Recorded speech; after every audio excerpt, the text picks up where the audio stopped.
Nah, bismillahirrahmanirrahim. Assalamualaikum warahmatullahi wabarakatuh. Perkenalkan, nama saya Putri Misita Sukma. Sebelumnya di sini terima kasih kepada Bapak Ibu yang telah memberikan waktunya untuk saya melakukan wawancara hari ini. Nah, di sini sebagai alumni dari Prodi Teknologi Mekanisasi Pertanian, di sini saya akan menjelaskan sedikit mengenai teknik pemanenan, alat pemanenan serta komponen-komponen di dalamnya. Nah, sebelumnya saya akan menjelaskan apa itu panen. Nah, panen merupakan kegiatan memetik atau mengambil hasil produk pertanian menggunakan alat di lahan pertanian atau on farm.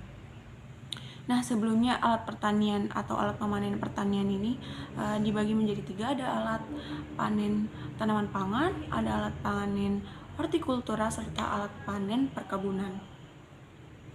Nah, contoh dari alat panen yang dapat saya bahas hari ini yaitu ada sabit. Sabit merupakan alat panen padi yang digunakan secara tradisional atau konvensional. Nah, sabit ini digunakan untuk memotong padi ketika panen. Nah, alat lainnya yaitu yang sudah menggunakan mesin, yaitu ada alat mower. Alat mower ini juga digunakan untuk memanen padi atau tanaman palawija lainnya. Nah, mower ini sudah menggunakan mesin, jadi alat dan mesin pertanian untuk panen. Nah, di sini saya akan menyebutkan komponen-komponen yang ada pada alat mower. Yang pertama yaitu ada kepala, potong, atau trimming gearbox. Nah, kepala potong yang ada pada alat mower ini, roda giginya terhubung langsung oleh poros alat pemotong. Nah, pada komponen ini bersifat fleksibel atau portable, jadi dapat dilepas pasang. Nah, yang kedua yaitu ada pisau pemotong. Nah, pisau pemotong pada alat mower ini, pada tiap pemotongnya ada satu alat yang menancap seperti chip dengan ketajaman yang bagus serta kecepatan putaran lebih dari 1000 rpm. Nah, selanjutnya yaitu ada pengarah pemotong. Nah, di sini pengarah pemotong digunakan untuk mempermudah pemotongan atau mengarahkan pemotongan ketika alat digunakan. Selanjutnya itu ada poros utama. Nah, yang terakhir ada unit engine. Nah, unit engine pada alat panen sebenarnya dapat terbagi menjadi 2. Ada mesin 2 tak dan mesin 4 tak. Nah, sebelumnya di sini saya akan menjelaskan mesin 2 tak itu mesin yang melalui 2 langkah piston dalam 1 kali langkah usahanya. Nah, mesin 4 tak atau mesin 4 stroke ini menggunakan 4 langkah piston dalam 1 kali langkah usahanya. Nah, pada alat mowers ini menggunakan unit engine 2 tak.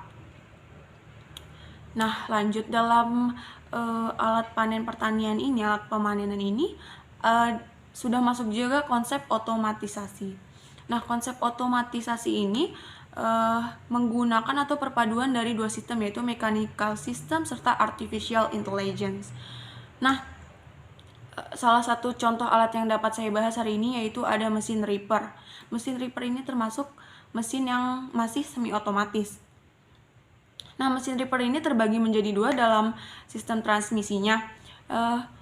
Mesin ripper ada mesin ripper hitching dan mesin ripper self propeller. Nah, mesin ripper self propeller ini masih dikendalikan dengan cara didorong. Sedangkan mesin ripper hitching ini sudah dapat dikemudikan. Nah, unit engine yang ada pada alat pemanenan dari ripper ini ada dua yaitu ada gasolin dan mesin diesel atau compression ignition engine. Nah, di sini saya akan sedikit menjelaskan tentang keduanya. Nah, sudah jelas ya, mesin bensin.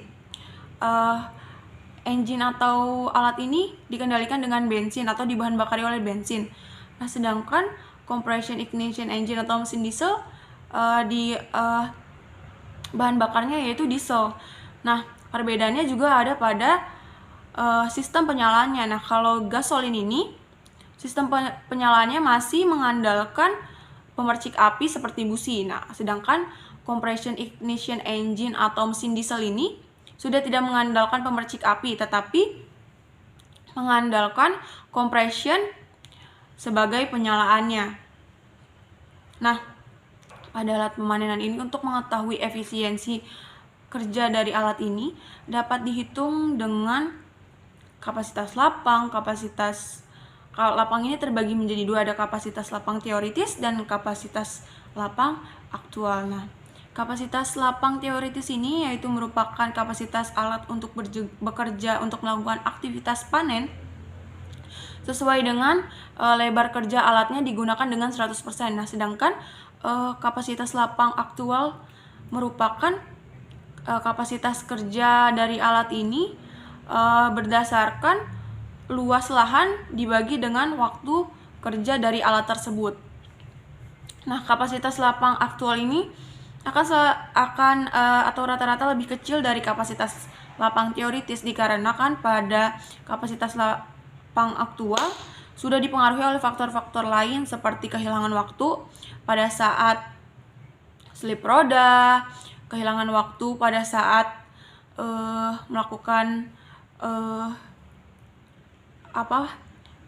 melakukan penaruhan setelah buah dipanen atau apapun itu. Nah, kurang lebihnya mohon maaf. Saya sangat berharap dapat bekerja di perusahaan ini. Kurang lebihnya mohon maaf. Wassalamualaikum warahmatullahi wabarakatuh.